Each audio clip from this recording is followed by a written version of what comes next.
Hey guys, welcome to KGF Kranti golden facts chapter number 78. యూట్యూబ్లో ఒక channel ఉంది. Famous celebrities ఎప్పుడు చనిపోతారో వాళ్ళు ముందే చెప్తారు. అది ఎంతవరకు నిజం?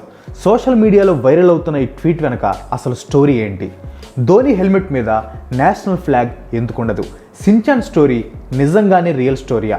ఇలా మీకు తెలియని కొన్ని ఇంట్రెస్టింగ్ ఫ్యాక్ట్స్ గురించి ఈ వీడియోలో తెలుసుకుందాం. వీడియో చాలా ఇంట్రెస్టింగ్గా ఉంటుంది, మిస్ అవ్వకుండా లాస్ట్ వరకు చూడండి. వీడియోలోకి వెళ్లే ముందు మీకు చిన్న క్వశ్చన్. వీధి పక్కన ఎర్ర చొక్కా అబ్బాయి ఎప్పుడూ నోరు తెరుచుకునే ఉంటాడు. ఎవరికి తోచింది వాళ్ళు తినిపిస్తారు, ఎవరది?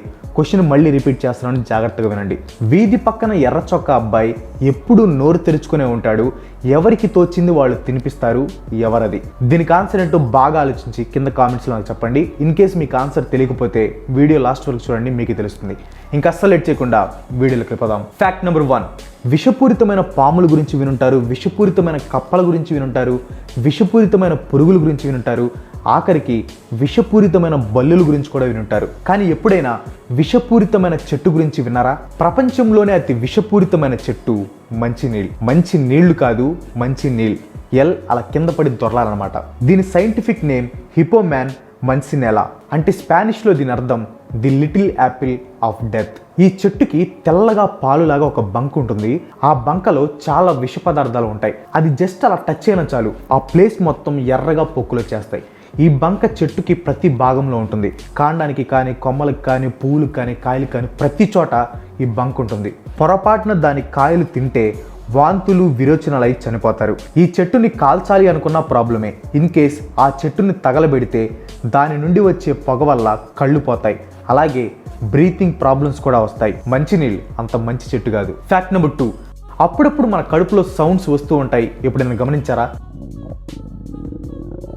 ఎక్కువగా మనం ఆకలితో ఉన్నప్పుడు వస్తాయి. బట్ ఆకలి ఒక్కటే ఈ సౌండ్స్కి కారణం కాదు. మన డైజెస్టివ్ ఏరియాలో గాలి కదలిక వల్ల ఈ సౌండ్లు వస్తాయి. ఆ గాలి బాడీ నుండి బయటికి రాకపోయినా పేగుల్లో కదులుతున్నప్పుడు సౌండ్ వస్తుంది. డైజెస్టివ్ సిస్టంలో కండరాలు సంకోచించడం వల్ల దానిలోని పదార్థాలు అటు ఇటు తిరుగుతాయి. మెయిన్గా ఈ ప్రాసెస్ మన ఆహారాన్ని ట్రాన్స్పోర్ట్ చేయడానికి జరుగుతుంది. కానీ ఈ ప్రాసెస్లో గాలి కూడా కదిలి సౌండ్ వైబ్రేషన్స్ వస్తాయి. కూల్ డ్రింక్లో స్ట్రా వేసి పీలిస్తే ఏ సౌండ్ వస్తుందో ఆ సౌండ్ వస్తుంది. ఆకలిగా ఉన్నప్పుడు కడుపు ఖాళీగా ఉంటుంది కాబట్టి మజిల్ కాంట్రాక్షన్ ఎక్కువగా జరుగుతుంది. దానివల్ల సౌండ్ ఎక్కువ వస్తుంది. అదే ఏమైనా తింటే కడుపులో ఆహారం ఉంటుంది కాబట్టి మజిల్ కాంట్రాక్షన్ తగ్గుతుంది. ఆటోమేటిక్గా సౌండ్ కూడా తగ్గుతుంది. యాక్చువల్గా మీరు ఆకలితో ఉన్నా లేకపోయినా మీ డైజెస్టివ్ సిస్టమ్ యాక్టివ్గా ఉందంటే సౌండ్లు వస్తాయి. Fact number 3. దీని పేరు లూనా మోత్. ఇది కేవలం ఒక వారం మాత్రమే బ్రతికి ఉంటుంది. ఇది ఎలాంటి ఆహారం తినదు. డైజెస్టివ్ సిస్టమ్ కూడా సరిగ్గా ఉండదు. దీని ఒకే ఒక లక్ష్యం సంభోగం. వేరే లూనా మౌత్తో రిప్రొడక్షన్ ప్రాసెస్లో పాల్గొనటం, పనయ్యాక చనిపోవటం. ఏ లూనా మౌత్ కూడా వారం కంటే ఎక్కువ రోజులు బ్రతకదు. 4. పూర్వకాలంలో చాలా యుద్ధాలు జరిగేవి.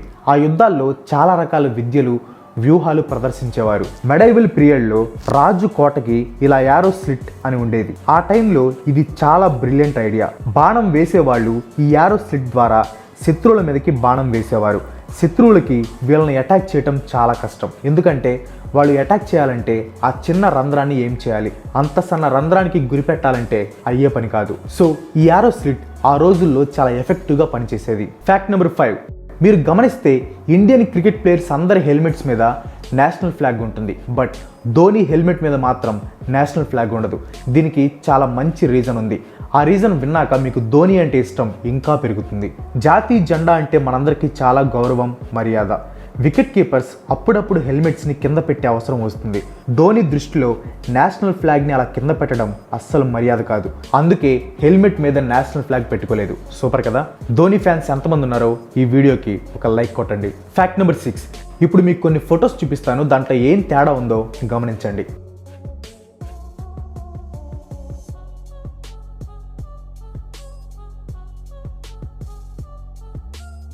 ఏమైనా తేడా కనిపించిందా? ఈ పిక్లో పక్షి రెక్కలు డిఫరెంట్ పొజిషన్లో ఉన్నాయి. ఈ ఫోటోలో బాబు మామూలుగా కళ్ళు మూసుకొని ఉన్నాడు, అద్దంలో ఏమో కళ్ళు తెరుచుకొని ఉన్నాడు.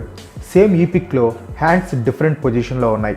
దీనినే రోలింగ్ షట్టర్ స్పీడ్ ఎఫెక్ట్ అంటారు. మన కెమెరాస్లో షట్టర్ స్పీడ్ అనే ఒక ఆప్షన్ ఉంటుంది. ఆ షట్టర్ స్పీడ్ ఎంత తక్కువ ఉంటే ఈ ఎఫెక్ట్ అంత ఎక్కువ ఉంటుంది. మీకు ఇంకా బాగా అర్థం అవడానికి సీలింగ్ ఫ్యాన్ వీడియోని డిఫరెంట్ షట్టర్ స్పీడ్స్తో రికార్డ్ చేసి చూపిస్తాను, చూడండి. షట్టర్ స్పీడ్ పెంచే కొద్దీ ఆ ఎఫెక్ట్ ఎలా తగ్గుతుందో మీకే అర్థమవుతుంది, చూడండి.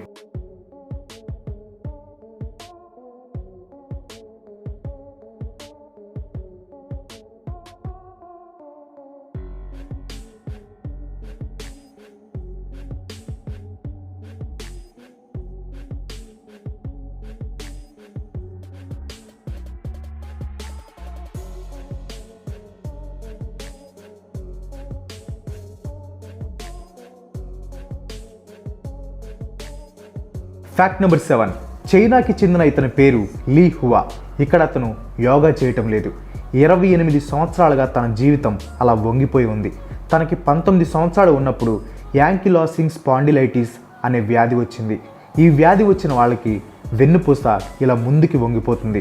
కాలం గడిచే కొద్దీ అతని పరిస్థితి ఘోరంగా మారింది. ట్రీట్మెంట్ చేయించడానికి వాళ్ళ ఇంట్లో వాళ్ళ దగ్గర అంత డబ్బు కూడా లేదు. కొంతకాలానికి తన ముఖం తొడలకి అతుక్కుపోయింది.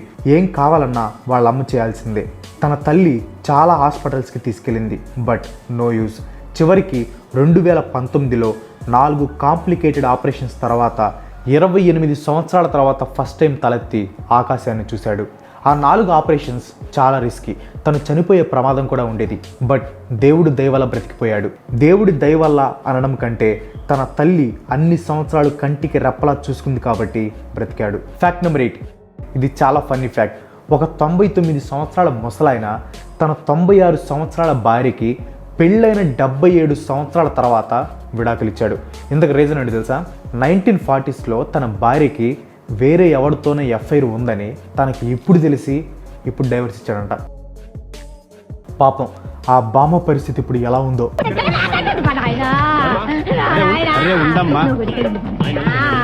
Fact number 9. ఇంజెక్షన్స్ ఎక్కువగా మన పిల్లలకి ఎందుకు ఇస్తారో తెలుసా? Gluteus maximus. అది కాదు, మన బటక్ మజిల్స్కి సైంటిఫిక్ నేమ్ గ్లూటియస్ మ్యాక్సిమస్. ఇది మన బాడీలోనే లార్జెస్ట్ మజిల్. సైజ్ పెద్దగా ఉంటుంది, సులభంగా అందుతుంది కాబట్టి ఆ మజిల్ని మెడిసిన్ ఇంజెక్ట్ చేయడానికి ఎక్కువగా ప్రిఫర్ చేస్తారు. దాంతోపాటు కొన్ని ఇంజెక్షన్స్ చాలా నొప్పిగా ఉంటాయి. పిర్రల మజిల్ పెద్దగా ఉంటుంది కాబట్టి రక్త ప్రసరణం బాగా అవుతుంది. సో వేరే ప్లేసెస్తో పోలిస్తే ఇక్కడ పెయిన్ తక్కువ ఉంటుంది. అక్కడ ఇంజెక్షన్ వేసేటప్పుడు బై మిస్టేక్ బాంబ్ వేస్తే డాక్టర్ పరిస్థితి ఎలా ఉంటుందో చెమట పట్టేస్తుంది. Fact number 10. ఇప్పుడు మీకు వింత యూట్యూబ్ ఛానల్ గురించి చెప్తాను. అది రియలా ఫేకా అనేది కూడా ఇప్పుడు చూద్దాం. ఆ ఛానల్ పేరే 2020 విజన్. 2020లో ఏ సెలబ్రిటీస్ చనిపోతారో 3 సంవత్సరాల క్రితమే ఎగ్జాక్ట్ డేట్తో వాళ్ళు వీడియోస్ అప్లోడ్ చేశారు. For example SP Balasubrahmanyam, black panther Chadwick Boseman, basketball player Kobe Bryant, ఇలా 2020లో చనిపోయిన చాలామంది సెలబ్రిటీస్ ఏ డేట్లో చనిపోతారో వాళ్ళు 3 సంవత్సరాల ముందే వీడియోస్ తీసి అప్లోడ్ చేశారు. నిజంగా మైండ్ బ్లోయింగ్ కదా. వాళ్ళ వీడియోస్ కొన్ని ఎగ్జాంపుల్ కూడా చెప్తాను, చూడండి. ఫస్ట్ ఎస్పి బాలు గారి చూద్దాం. సెప్టెంబర్ 25, 2020. ఇది 3 years బ్యాక్, అంటే 2017లో అప్లోడ్ చేశారు. ఇప్పుడు గూగుల్లో చూద్దాం. September 25, 2020 exact date. ఇప్పుడు చాడ్విక్ బోస్మ్యాన్ చూద్దాం. ఆగస్ట్ 28, 2020. గూగుల్లో కూడా సేమ్ డేట్. ఇంకా చాలా మంది సెలబ్రిటీస్ ఎప్పుడు చనిపోతారో 3 years బ్యాకే వాళ్ళు ప్రిడిక్ట్ చేశారు. ఇలా చాలా మంది సెలబ్రిటీస్ ఎప్పుడు చనిపోతారో డేట్స్తో వాళ్ళు అప్లోడ్ చేశారు. ఇదంతా చూస్తే పక్కా షాకింగ్గానే ఉంటుంది, బట్ అది ఎంతవరకు నిజమో ఇప్పుడు చూద్దాం. యాక్చువల్గా ఈ ఛానల్ ఓనర్ ఏం చేశాడంటే, ఫర్ ఎగ్జాంపుల్ ఎస్పి బాలు గారి పేరు మీద జనవరి 1 నుంచి డిసెంబర్ 31 వరకు అన్ని డేట్స్తో 40 minutes వీడియోని తయారు చేస్తాడు. ఈ వీడియోలో సంవత్సరంలో అన్ని డేట్స్ ఉంటాయి. ఆ వీడియోని యూట్యూబ్లో అప్లోడ్ చేసి ప్రైవేట్లో పెడతాడు. యూట్యూబ్లో ఎడిటర్ అనే ఆప్షన్ ఉంటుంది. వీడియోలో ఏదైనా పార్ట్ తీసేయాలంటే ట్రిమ్ అనే ఆప్షన్తో రిమూవ్ చేయొచ్చు.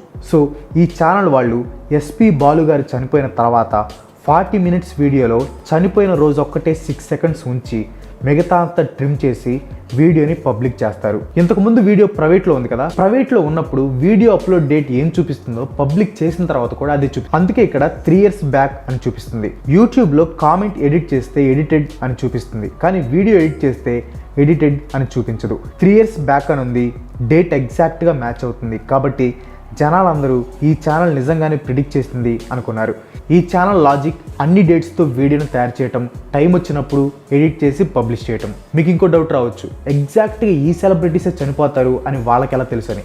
యాక్చువల్గా ఏంటంటే ఆల్మోస్ట్ అందరు సెలబ్రిటీస్ గురించి వాళ్ళు తయారు చేసి పెట్టుకుంటారు. సో వాళ్ళలో ఎవరైనా చనిపోతే ఆ వీడియోని అప్లోడ్ చేస్తారు. వీళ్ళు ప్లే చేసిన ఇంకో ట్రిక్ ఏంటంటే కన్ను అంటే ఏంటో తెలుసు కదా, ఇల్యూమినాటి సొసైటీ. అది చాలా పెద్ద స్టోరీ, దాని గురించి వేరే వీడియోలో మాట్లాడుకుందాం. నెక్స్ట్ ఫ్యాక్ట్లోకి వెళ్లే ముందు మీరు ఎంతవరకు వీడియో చూసారంటే మీకు ఇంట్రెస్టింగ్గా అనిపించింది అని నేను అనుకుంటున్నాను. సో మీరు ఇంకా మన ఛానల్కి సబ్స్క్రైబ్ కాకపోతే కింద రెడ్ కలర్లో ఉన్న సబ్స్క్రైబ్ బటన్ని ప్రెస్ చేసి దాని పక్కన నోటిఫికేషన్ బెల్ని కూడా యాక్టివేట్ చేయండి. నేనేం కొత్త వీడియోస్ చేసినా మీకు నోటిఫికేషన్స్ రూపంలో వచ్చేస్తాయి. మీరు సబ్స్క్రైబ్ చేస్తే నాకు ఒక మోటివేషన్లా ఉంటుంది. సో సబ్స్క్రైబ్ చేయడానికి ట్రై చేయండి. ఆల్రెడీ సబ్స్క్రైబ్ చేస్తుంటే thank you. Fact number 11. Next ఇలాంటిది ఒక ట్వీట్ సోషల్ మీడియాలో వైరల్ అవుతుంది.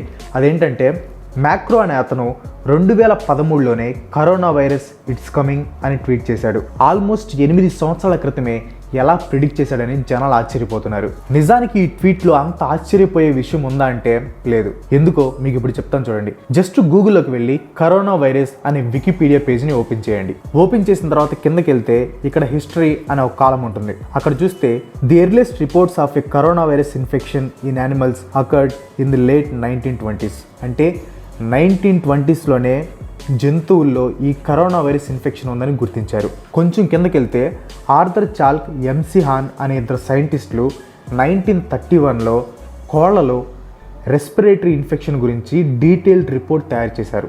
ఇంకా అలా కిందకి వెళ్తే 1933, 1937, 1940s human corona viruses were discovered in 1960s. అంటే 1960sలోనే మనుషుల్లో ఈ కరోనా వైరస్ని డిస్కవర్ చేశారు 1960sలో. మీరు ఇంకా అలా కిందకి వెళ్తే హిస్టరీలో లాస్ట్ పారాగ్రాఫ్లో చూస్తే SARS-CoV-2ని 2003లో ఐడెంటిఫై చేశారు. SARS-CoV-2 అంటే severe acute respiratory syndrome corona వైరస్ని 2003లో ఫైండ్ అవుట్ చేశారు. 2013లో MERS-CoV అంటే middle east respiratory syndrome corona వైరస్ని 2013లో ఫైండ్ అవుట్ చేశారు. అంటే అతను ఆ ట్వీట్ చేసింది 2013లో. అదే టైంలో MERS-CoV-2 middle east respiratory syndrome అనే కరోనా వైరస్ని ఫైండ్ అవుట్ చేశారు. 2019లో SARS-CoV-2 అంటే ఇప్పుడు మనకు వచ్చిన COVID-19. సో దీన్ని బట్టి చూస్తే కరోనా వైరస్ అనేది ఎప్పటి నుంచో ఉంది. 2013లో ఆల్రెడీ MERS-CoV కూడా వచ్చింది. సో దాన్ని బేస్ చేసుకొని ఇతను ఏదో ట్వీట్ పెట్టుంటాడు, అది ఇప్పుడు బాగా వైరల్ అయింది. సో ఇంటర్నెట్లో ఏంటంటే కొన్ని విషయాలు ఎందుకు వైరల్ అవుతాయో కూడా తెలియదు. ఆటోమేటిక్గా జనాలకి తెలియక దాన్ని వైరల్ చేస్తూ ఉంటారు. Fact number 12. Shinchan cartoon show Shinnosuke Nohara అనే రియల్ లైఫ్ పిల్లోడ్ నుంచి ఇన్స్పైర్ అయింది. అనుకోకుండా ఒక కార్ యాక్సిడెంట్లో చనిపోతాడు. తన తల్లి మీసాయి తీవ్రమైన మానసిక ఒత్తిడిలోకి వెళ్ళిపోతుంది. తన కొడుకును ఊహించుకొని బొమ్మలు వేస్తూ ఉండేది. తన కొడుకు చేసే అల్లరి, తన కొడుకుతో ఉన్న జ్ఞాపకాలు అన్ని బొమ్మల రూపంలో వేసుకునేది.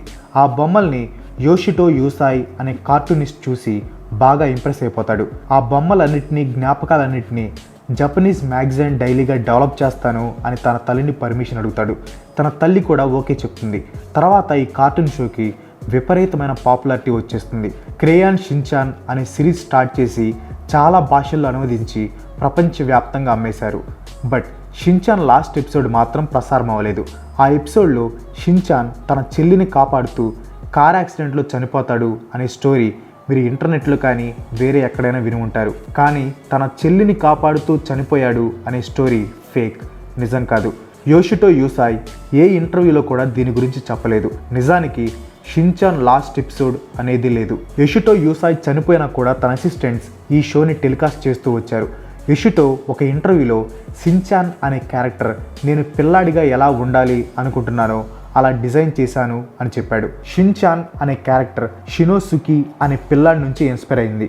బట్ ఆ స్టోరీ అంతా ఆ పిల్లోడి స్టోరీ కాదు, యోషిటో క్రియేట్ చేసిన story based on that child. ఆ పిల్లోడు కార్ యాక్సిడెంట్లో చనిపోయింది నిజమే, కానీ తన చెల్లిని కాపాడుతూ చనిపోయాడు అనేది ఫేక్ స్టోరీ. బట్ ఇంటర్నెట్లో బాగా పాపులర్ అయిన story. That's all for today. ఈ వీడియో మీకు ఎలా అనిపించిందో కింద కామెంట్లో పోస్ట్ చేయండి. వీడియో నచ్చితే లైక్ చేయండి, షేర్ చేయండి. నెక్స్ట్ వీడియో మిస్ కావడం అనుకుంటే మన ఛానల్కి తప్పకుండా సబ్స్క్రైబ్ అవ్వండి. ఇంకో మంచి ఎపిసోడ్తో మళ్ళీ కలుసుకుందాం. అంతవరకు సెలవు, బై బాయ్.